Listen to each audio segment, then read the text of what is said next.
All right, how's it going? Welcome back to another video here in the series on group theory. We are coming to a close for this video series here, or for the group theory video series. This is in fact the last video that we are going to make. But in some senses that might feel like a sad thing, right? We've been talking about groups and group theory now for the past year, and now it's like quite literally the end of a chapter. But I don't think that needs to be a bad thing necessarily. Because at least for me, what that means is that once we are done with one video series, that gives rise to new video series. And what I'm going to do is I'm going to wait until, obviously once I finish this video series, but also I'm going to wait until the linear algebra one is finished as well, before we're going to dive into a new math topic, the topic of differential equations. And I don't know about you, but looking at different topics in math and eventually physics feels like you're kind of a kid in a candy store, where you can imagine if you're a kid and you're walking into a candy store, right? You're seeing all these different types of candies kind of just assorted throughout the store. And a lot of them are different. You might like some a little bit more than others, but in general, you're really happy to be there. You're really happy to be picking out and trying out different flavors and then seeing what's out there. And that's what looking at these different math topics kind of feel like for me. I will say that when we get to differential equations, that if that was a candy bar, that would be up there with one of my favorites, which is why I am smiling. I am very much looking forward to making the differential equations video series. So that's why I feel like this doesn't necessarily need to be a sad moment. That means that we are just moving on to new and different exciting math topics. But I realize I'm probably getting ahead of myself a little bit. We do still need to finish this video here in this video series. So to finish out the group theory video series and looking at the Möbius group here, we're just going to be looking at a specific quantity that can be associated with Möbius maps called the cross ratio of Möbius maps. And cross ratios themselves are not things that only relate to the Möbius group and Möbius maps. I bet if you were to look up cross ratio just in math and you were to Google that, the first thing that you would probably pop up are going to be results in geometry. You see the idea of cross ratios a lot in geometry. But still, they do relate to Möbius maps, and they highlight some of the interesting properties of Möbius maps and why we care about them. So this is going to be kind of just a fun little video to finish off the video series. We're going to start with just defining what a cross ratio is, and then just go through a couple of properties. So I'm going to start by just writing out the definition, and then we'll go through that together.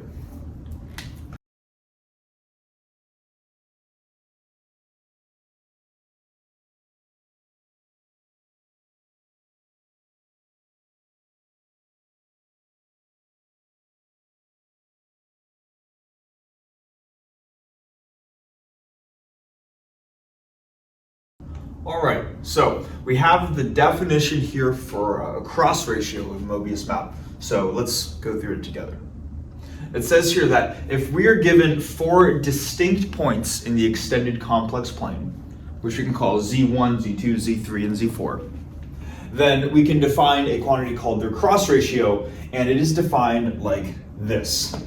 So it is a set of hard brackets, and then we have a comma-separated list of these 4 distinct elements in the complex plane. And this quantity is the cross ratio, and it ends up equaling this right-hand side, which is G of Z4, or G acting on the final input to the cross ratio. So the natural question is, well, what is G, right? And conveniently, that is the rest of the definition. It says that G of Z is a unique Möbius map which sends the first input in the cross ratio to infinity, the second input to 0, and the third input to 1. All right. So this is kind of an interesting definition for this quantity, this thing called the cross ratio, right? So we want to kind of make sure we understand first what is going on, and then why this kind of works, okay? And I guess this equation down here is just, I guess, the mathematical form of the function g. So what we talked about in the last video is that if we know how 3 points, or if we are provided a Möbius map g, and we know how 3 inputs map to any other 3 inputs, then that Möbius map is uniquely determined. There is only a single Möbius map that has those 3 conditions being satisfied. Okay, so kind of the way that this works is when we're reading a cross ratio or a comma-separated list of 4 elements enclosed by the hard brackets, what we should be thinking is that these first 3 elements right here are the elements that help us set up a unique Möbius map G of Z. Okay. So that is the purpose of the first 3 elements in here, and once we have these 3 elements, which gives us the Möbius map G, then the final input just acts as the final element here in this comma-separated list acts as the input to that Möbius map. So once this is constructed, then we say, okay, well, let's take this newly constructed function, throw this in as the input, and that is what the ultimate output, I guess, of the cross ratio is. So the cross ratio itself is just a number, right? This is just a function acting on some specific input element. Now, with this notation right here, just another way of saying this, because this might seem a little bit confusing at first, is that this is just the mathematical form of G acting on the element Z4.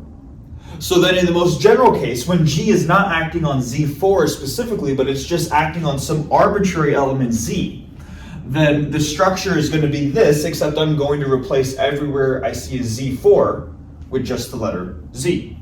So what I'm trying to say is that once we're provided these 3 numbers, we can manually set up the Möbius map G of Z, and it's going to take this form right here. It's going to be Z minus Z2 divided by, instead of Z4, is Z minus Z1 times this quantity over here. So then we're going to have Z3 minus Z1 over Z3 minus Z2. All right. So that's what the Möbius map G of Z is going to look like. And it's pretty straightforward from here too to confirm that this is in fact the Möbius map, which is going to send Z1 to infinity, Z2 to 0, and Z3 to 1. And we can check that right now. So let's just imagine plugging in Z1 as our input into Z. If we were to do that, notice that we're going to have a factor of Z1 minus Z1 here in the denominator. If Z1 happens to be 3, then we're going to have 3 minus 3 in the denominator. And then anything divided by 0 in the extended complex plane, that is defined as the infinity element, which is why we get infinity right here. If Z2, whatever the value of Z2 happens to be, gets input into here, then we can see that in the numerator now, we would have Z2 minus Z2, or kind of like 3 minus 3, giving us 0 divided by something. 0 divided by something is just the quantity 0. And then finally, if we were to have Z3 as an input, then we would have Z3 getting plugged into here and here. The numerator would be Z3 minus Z2, which would cancel with this term. And the denominator here would be Z3 minus Z1, which would cancel with this term, leaving us with just the number 1. Okay. So hopefully that makes sense in terms of the notation, what a cross ratio is, and that this is, again, just a sort of I guess, fancy way of writing a single element in the extended complex plane. It is simply a Möbius map acting on a given element and spitting out some other element. So that is what we should be thinking of. This is just, we could even write, whoops, we could even write down here that this output Z1, Z2, Z3, Z4 is itself an element, not of the Möbius group, but of the extended complex plane, like this. Okay. So hopefully that makes sense. Now, you can go through the equations to determine that there are some slight permutations of this comma-separated list that will produce the same overall cross ratio, that will produce the same element in the extended complex plane. And we won't go through showing it because it would take a little while and it would be kind of tedious to do, but you could just manually check case by case that each of these quantities are going to be the same. So let's maybe do that real quick.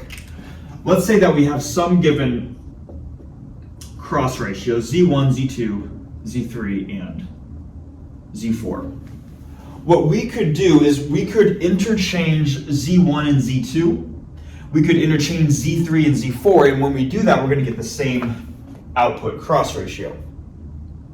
I'm going to erase this for now. Hopefully we understand this is an element.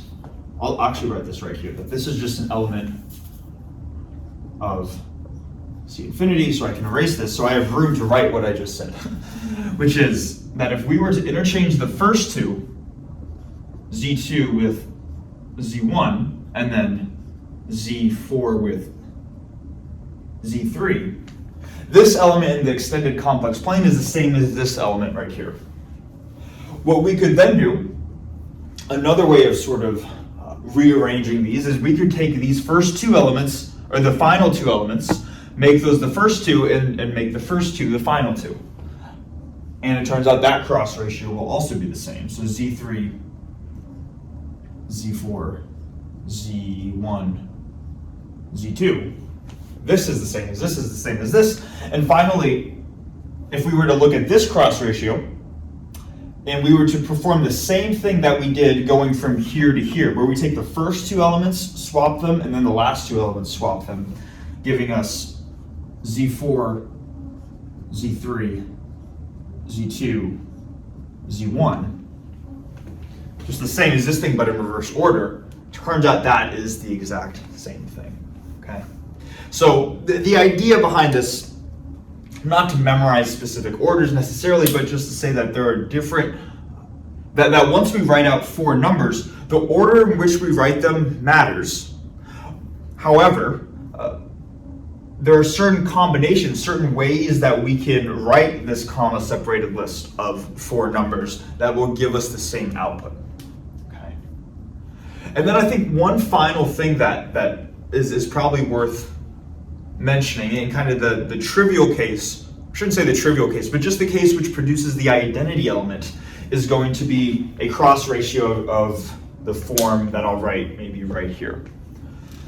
So if I had a cross ratio of four elements in the extended complex plane, and let's say I want G of Z to be the identity map, we would ask ourselves, well, how do we set that up, right? And the identity map is going to map everything to itself. So we could say, all right, well, if I want Z1 to map to infinity, then Z1 should be infinity, or the infinity element, at least, right? Same thing with Z2 and Z3. If Z2 maps to 0, the second input should be 0, and if the third one maps to 1, Z3 should be 1. Once we have those three specific elements, that now defines our Möbius map G, which in this case happens to be the identity map, which I'll write as E. And then the way that this would work is whatever the fourth input is, it can be any number in the extended complex plane. Just to keep it general, I'll just write, there are enough Z's going on. Let's not write C. Whatever this input is, let's call it a Greek letter, lambda. Then I know that G of lambda is the identity element, or the identity Möbius map acting on lambda, so it has to map to itself. So I know that this cross ratio, infinity 0, 1, lambda, has to be lambda for whatever the value of lambda is. Okay. So hopefully this makes sense. This is the central object we're going to be looking at, and here are a couple of its basic properties. Now what I'm going to do is for the rest of the video, we're going to go through just a couple of properties associated with these cross ratios. I'm going to write the next one up here, and then we're going to go through proving that together.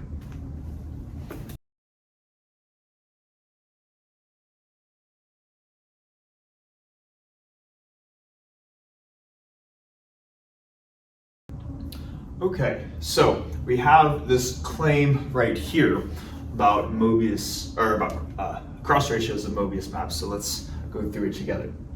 It says that if we have a Möbius map F, which is an element of the Möbius group, then the cross ratio Z1, Z2, Z3, Z4 is the same as if F, the Möbius map F, is acting on Z1, Z2, Z3, and Z4.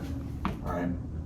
Conceptually, what this is saying is that cross ratios remain fixed under Möbius transformations, and that's kind of why we care about them in terms of looking at them for Möbius maps, right? Basically, we're saying before we transform these inputs by F, whatever this element is right here, that should be the same thing as after we transform each of these inputs by F. The overall element that this produces should be the same. So let's go through proving this. We'll start with the left-hand side first, just by referring to the definition of a cross ratio, where we know that this cross ratio Z1, Z2, Z3, Z4 should equal G of Z4, where G is defined as, I'll just do this because I want to keep things compact. The number 1 right here, G is the map that's going to take Z1 to infinity, Z2 to 0, and G3 to 1. Not the most perfect notation, but hopefully we see what I'm saying, right? That takes this to this, this to this, this to this. Now, we want to show that the right-hand side is going to be the same thing, of course. And what we can do is we can say, or in other words, we want to show that this cross ratio is equal to whatever this element is, whatever G of Z4 is equal to. And to see this, what we can do is we can take this element, G of Z4, and I'll do that right here, and essentially just multiply to the right by a convenient way of expressing the identity element. So G of Z4 is the same as G times the identity element acting on Z4, which is the same thing as any element times its inverse, which I'm going to conveniently write as this function times its inverse. So we're going to write GF inverse times F of Z4. Okay. Hopefully that makes sense.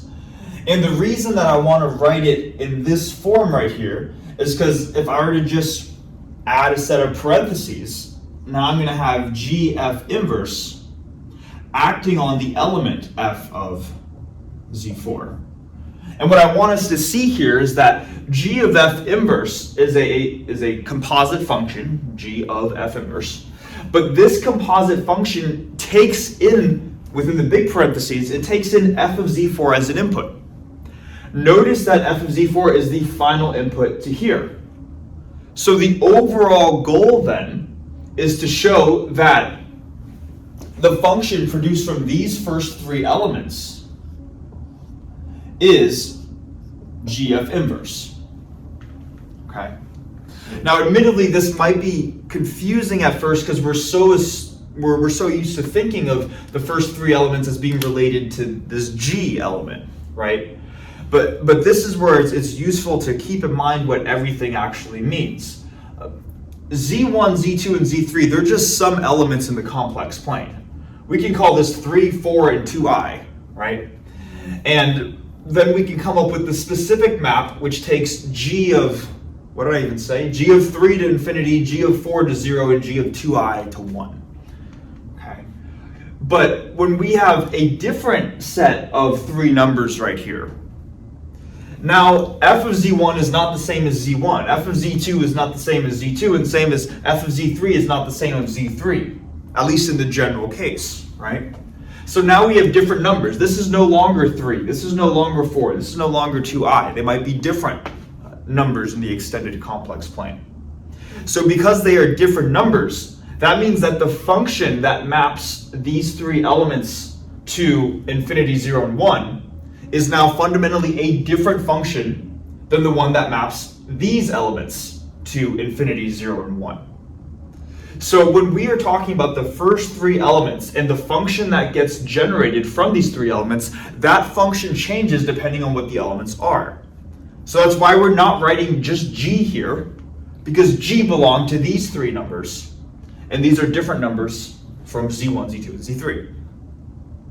Hopefully I'm not over explaining that. Hopefully that makes sense. Basically, because we have different inputs here, we need a different function for those inputs. It's a different map, Möbius map. And what we would like to show is that that Möbius map is g of f inverse. Because again, if we can do that, we know that g of f inverse acting on this final element ends up going all the way back to g acting on z4, which is the output of the left-hand side. So then the output of the left-hand side is the same as the output of the right-hand side, and then we'll be done.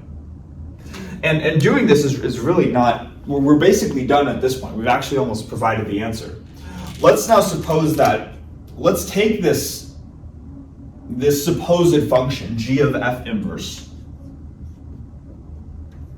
and act it on any one of these three input elements right here. We could do f of z1, f of z2, or f of z3. But I think in general, I'm just going to write f of zi, where I can be 1, 2, or 3. It's going to be one of these three inputs. We automatically know that g of f inverse of f of zi, f of inverse of f cancels the f function out, leaving us with just g of zi, like this. And then from here, the standard rules apply. Let's say that zi is z1. So then we have g of z1, which would be infinity. So then, maybe let's actually write this out explicitly. So if we have g of f inverse of our first input, that's the same as g acting on just z1, which was defined here to be infinity. So g of f inverse acting on this number gives me infinity. Same thing if I were to do the second input, g of f inverse of f of z2 equals g of z2 equals 0. So saying that this function acting on the second input gives us the element 0. And we could do the same thing, and why not? I'm already over halfway there. We'll do the same thing with the third element. Equals g of z3 equals 1. So what we've just shown is that this Möbius map, g of f inverse, maps this element to infinity, this element to 0, and this element to 1. So therefore, this is the unique function for this cross ratio.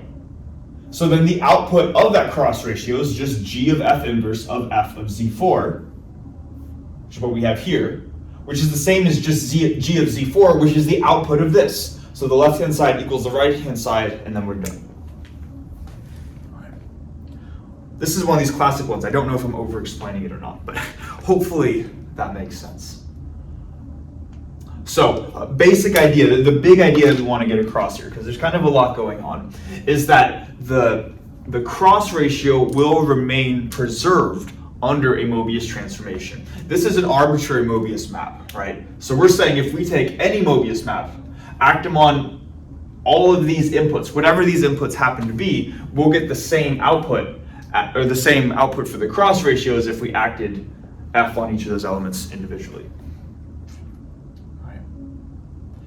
Now, to finish off the video and to finish off the group theory video series, we're going to go through one more property of relating cross ratios to Möbius maps. If we remember in the last video, we said that Möbius maps were really nice in the sense that they mapped circlines to circlines. So we're going to tie all of that together with one final statement.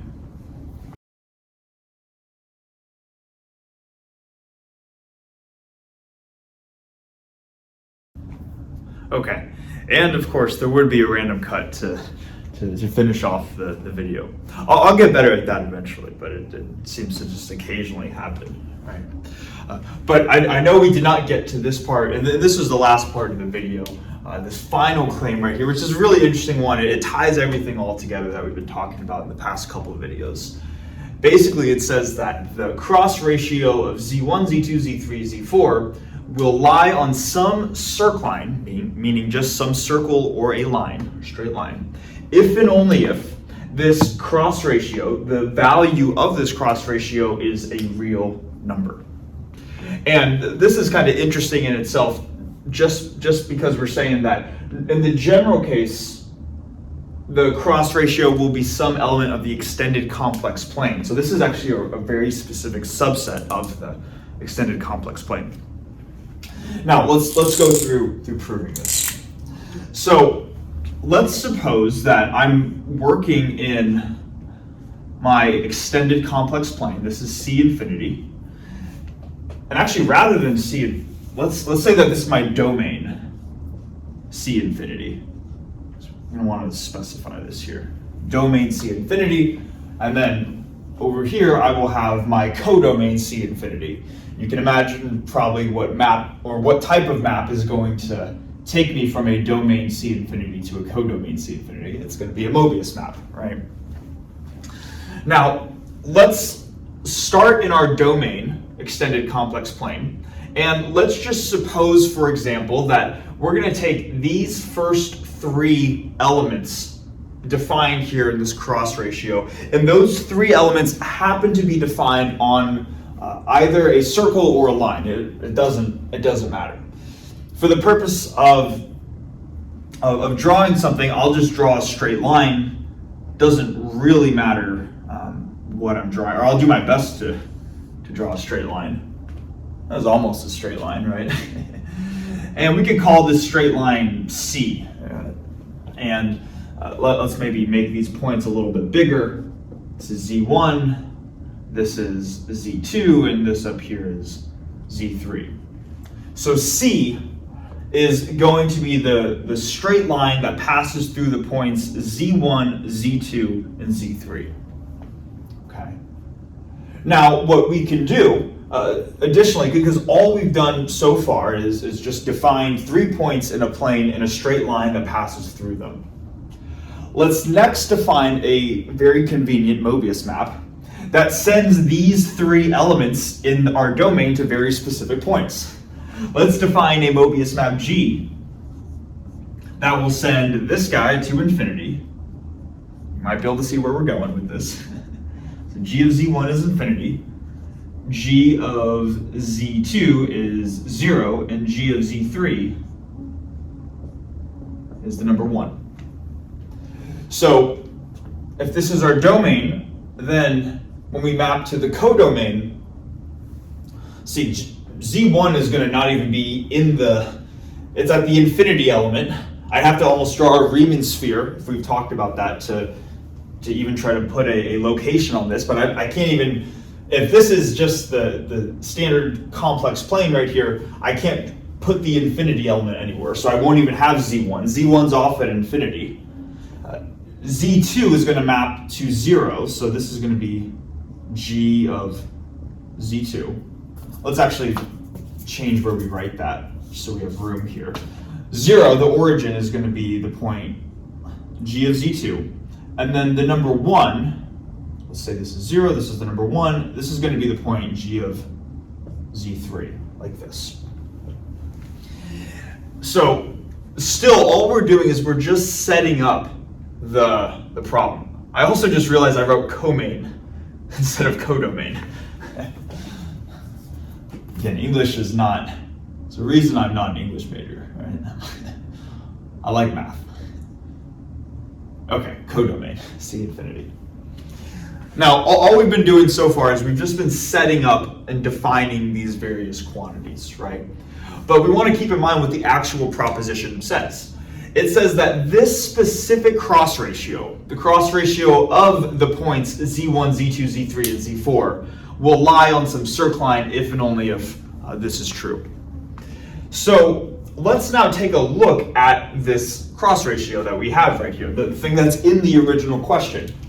So this cross ratio, Z1, Z2, Z3, Z4, it's going to just equal some element in the extended complex plane, and specifically it's going to be G of Z4 where g is this same function that we defined previously, the one that sends the first one to infinity, the second point to 0, and the third point to 1. And what we're trying to determine, because this is just some element, right? This is just some element in, right now, C infinity. We want to determine if that element, or basically we're saying that if this element lies on this line right here, or in general just some circ line, then this number also here has to be real. Let me back up a little bit there, because I realize that can be confusing. What we're trying to say is that if this is, well, the statement goes both ways, first of all, right? We're first saying that if this element right here lies on this line, then the overall quantity has to be real, and vice versa. If this is a real number, so not just in the extended complex plane, but it's in R, then this needs to form a straight line right here. In other words, Z4 would need to be on this straight line. Let me write it. I feel like that might be confusing. So if I'm going to say, what we're trying to say here is that in the domain, if Z4 lies on this circle or line, so it is an element of C, which I'm going to say is a circle or line, that needs to be analogous to saying that G of Z4 is an element of R. That's what I was trying to put in words. Okay, so this would be the condition in the domain, this is the condition in the codomain. Now, here's what we can do, because we want to show that this is true, right? What we can do is we know from the previous video that one of the really nice properties of Möbius maps is that they map circ lines to circ lines. So what that is telling me right here is we can kind of take a look at that and see that this is going to be true. So right now we have a straight line in the domain and a Möbius map G. If G is going to act on points in this line right here, this line needs to go somewhere to the codomain when it goes to the codomain. And we just want to see where it goes to. So if this is the line in the domain, the codomain object is going to be, in this case, a line through 0, 1, and infinity. So it's almost like this line, I can't draw the infinity point, right? But hopefully we see the transformation. This line right here that's diagonal, just some general circ line, the domain is going to transform to this line right here. And this is where we can make the if and only if part of the statement. If Z4 is on this line, then it will map to somewhere on this horizontal line right here. If Z4 is not on this diagonal line, maybe Z4 is over here, I mean, that's fine, right? We can define any element in the extended complex plane, but then G will not map it to this horizontal line. It might map it to something over here. Okay? So what we're doing is we're making use of the fact that Möbius maps are inherently going to map circ lines, circles or lines, to other circles or lines. So let's just assume, though, rather than Z4 being off the line, let's assume that it is on the line, so we can finally connect all the dots here, I guess quite literally, right? Let's say that Z4 is on the line in the domain. When we act G, our Möbius map on this point, that needs to send it to some element on this horizontal line, the line through 0, 1, and infinity. But let's ask ourselves, what is the line, or the circ line, that goes through 0, 1, and infinity? Well, that's just this horizontal line in the complex plane, but this horizontal line in the complex plane with no imaginary component is just the set of real numbers. This is the real line. So to try to put it all together, and I hope I'm not making this too confusing, if we have a domain point that is on the line, it's going to map to the real line, hence the cross ratio is an R. If our domain point Z4 is somewhere else other than the line, that's okay.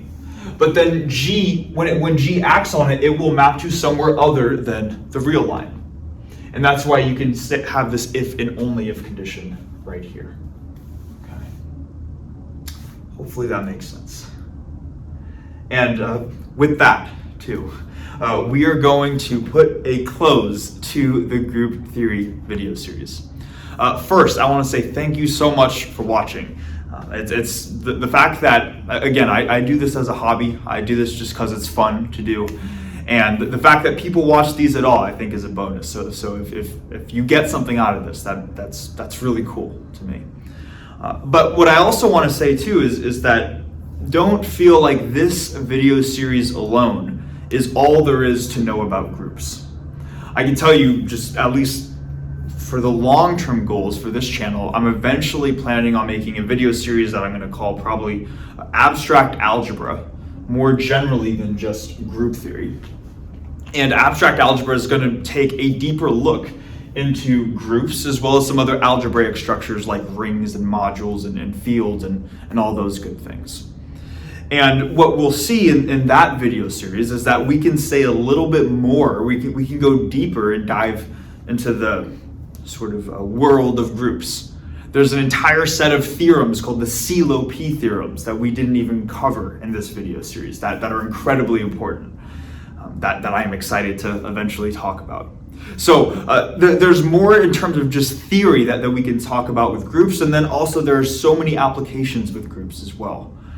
I can't tell you how many graduate physics courses, actually I probably could if I really cared to count, but plenty of graduate physics courses end up describing structures in physics based off of properties of groups, using groups as a mathematical framework to understand the laws of physics. Point of that is that there's so much more that can be said about groups, and this is kind of just like an introduction to groups as a mathematical structure.